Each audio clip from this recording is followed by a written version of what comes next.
It's Sunday morning, July 13th. Look, there are so many layers and so much history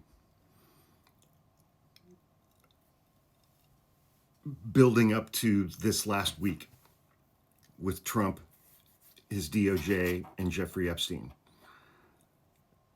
So, reminder, a week ago today, last Sunday, late in the day, on a Sunday evening, the DOJ puts out a memo that says there is no Epstein client list. Jeffrey Epstein killed himself. We are closing our investigation into Jeffrey Epstein and his associates. We will not be releasing any more materials from the Epstein files. For a decade, at least a decade, right-wing media and Donald Trump and Q have all talked about this global cabal of child sex traffickers that were Democrats, that were Democratic donors in the corporate world, Hollywood types. I mean, just remember when the Hollywood wildfires hit 6 months ago, the LA wildfires, and all the Trump supporters were referencing this and Bible verses and saying that LA should burn to the ground because it's populated by pedophiles.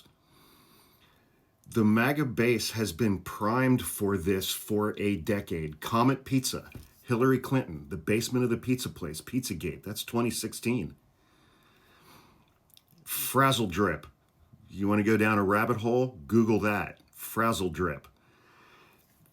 This is the one thing that unites Trump's entire base, because the Epstein client list was going to be the final nail of the coffin for Democrats, for Hollywood, for the corporate types that were supporting all of this. Adrenochrome.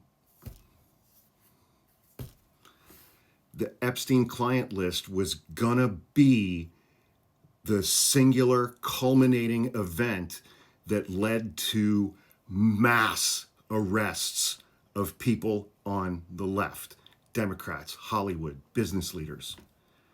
4-child SA. What's worse on this planet than that? And now, not only did the DOJ put out that memo last week, Donald Trump put out a Truth Social post yesterday saying the entire thing was a Democratic hoax, that the Epstein files were written by Obama and Biden and the Clintons. The whole thing is fake because he knows how frequently he appears in those files, in those documents. And now his base is commenting that all over the place online. This sure makes him look guilty. This is not something an innocent person would do, who has the power to release everything. He has the power to release everything and demonstrate conclusively that he is not in these files. And his response to all of this is to say these files are a Democratic hoax. They're fake.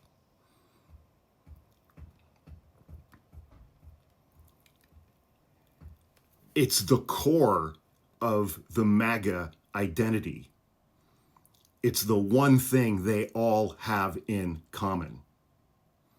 This is the core of it. This is what gives them the ability to say Democrats are evil because they're all on Epstein's client list. It's not just we disagree with them politically. They are objectively evil. Why are they objectively evil? Look at the Epstein client list. It's all Democrats. And now Trump is saying it's fake. And Pam Bondi is saying it doesn't exist. After years of campaigning on it. This is the crack that is shattering the MAGA base.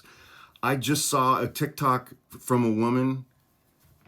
I had to check and make sure it was real. I went to her page, and her page is nothing but MAGA. MAGA, MAGA, MAGA, and protect the kids. And she had a bright pink Women for Trump baseball hat that she put in her fire pit and doused it with lighter fluid and burned it. And the words on the screen were, protecting the pedophiles is a hard no for me. Always. Always. And they're just starting to realize that protecting the pedophiles means protecting Trump. They're just starting to understand the depth of Trump being Jeffrey Epstein's best friend for 15 years. And I mentioned earlier that documentary on Netflix, Jeffrey Epstein, Filthy Rich.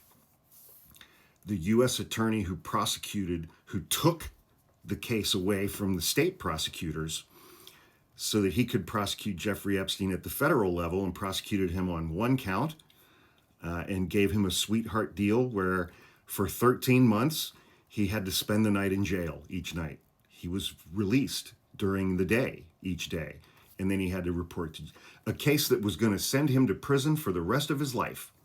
And that was the deal that U.S. Attorney Alex Acosta struck with Jeffrey Epstein. Alex Acosta, who after Donald Trump was elected the first time, Alex Acosta became Donald Trump's Secretary of Labor.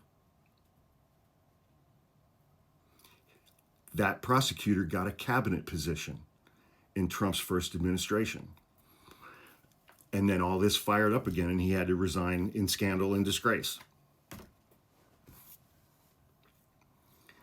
And seeing the reaction of the MAGA base to hearing Kash Patel and Dan Bongino state definitively that Epstein killed himself and was not murdered. Again, they're starting to pick up on the fact that in 2017, I guess it was, when Jeffrey Epstein died in that prison cell, 2019, I don't remember what year it was, Donald Trump was president. Bill Barr was the Secretary of State. Trump had control of the Department of Justice, which had control of the Federal Bureau of Prisons. He died on Trump's watch. And now they're starting to figure out that Trump was all throughout the Epstein files, because now Donald Trump is saying that they're fake. They're a Democratic hoax. This is the one thing the MAGA base has in common with every other member of the MAGA base, because it was gonna destroy the Democratic Party entirely, because they're all on Epstein's client list. And now Trump and Pam Bondi are saying it never existed. Even if it did, it's fake. And it's a Democratic witch hunt, and it was written by Obama, Biden, and the Clintons. Ain't no way to square this circle, guys. There just isn't. And watching Trump's base react with disbelief and anger directly at Trump, including right-wing media, including Tucker Carlson, including people on Fox News, including every speaker who appeared at the Turning Points USA conference this weekend in Florida. Disbelief and anger. They don't believe. Trump's base doesn't believe him.